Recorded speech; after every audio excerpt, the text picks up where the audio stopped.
He admitted to giving me a flat tire and everything. He was married with kids, begged not to file a restraining order. I was like, no, you. You were like stalking me at my gym and you gave me a flat tire to what? Save the day? Which, like, this, by the way, is why you can't give the public information like this, because people are crazy. Kristin Cavallari is sharing a lesson she learned from a scary experience. Nearly a decade after she was granted a restraining order against Chicago man David Berkowitz, the Hills alum expresses how sharing information about her day-to-day life led to some harrowing run-ins with her alleged stalker. The 37-year-old says on the May 14th episode of her Let's Be Honest podcast, you know, I had to get a restraining order against someone in Chicago. Have I told you this story? What?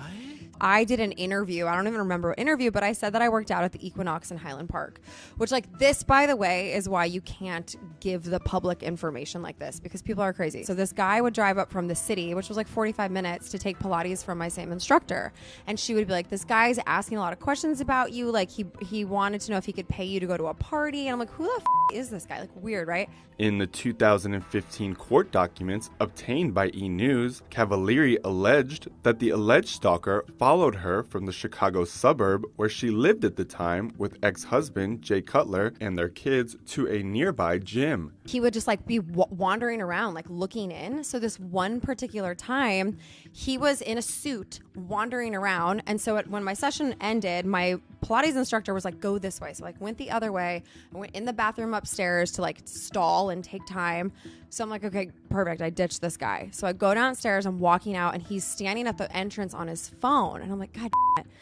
So I get in my car, he follows me out, he gets in the car next to me. And I'm like, oh, so this guy is following me now, leaves at the same time as me. Kristin said in the filing that he waited for her to leave and then told her she had a flat tire, which she added he later admitted to a police detective he had caused by letting its air out. So I pull out, and I'm at the stoplight, and he pulls up next to me, and he goes, roll your window down. And I was like, what? I remember this story.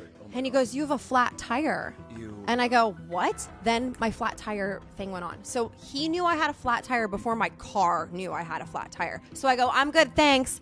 I pull around, there's like a bank right there, and he is going back and forth, back and forth.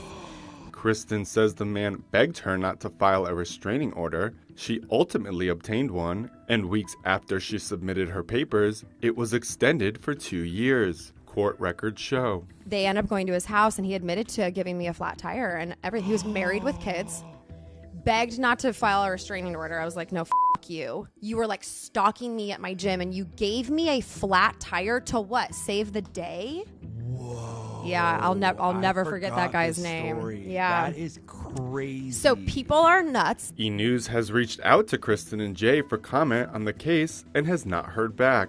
E! News has also attempted to contact Berkowitz, but has been unable to reach him. Wait, but then his wife would have to know. Had to, yeah.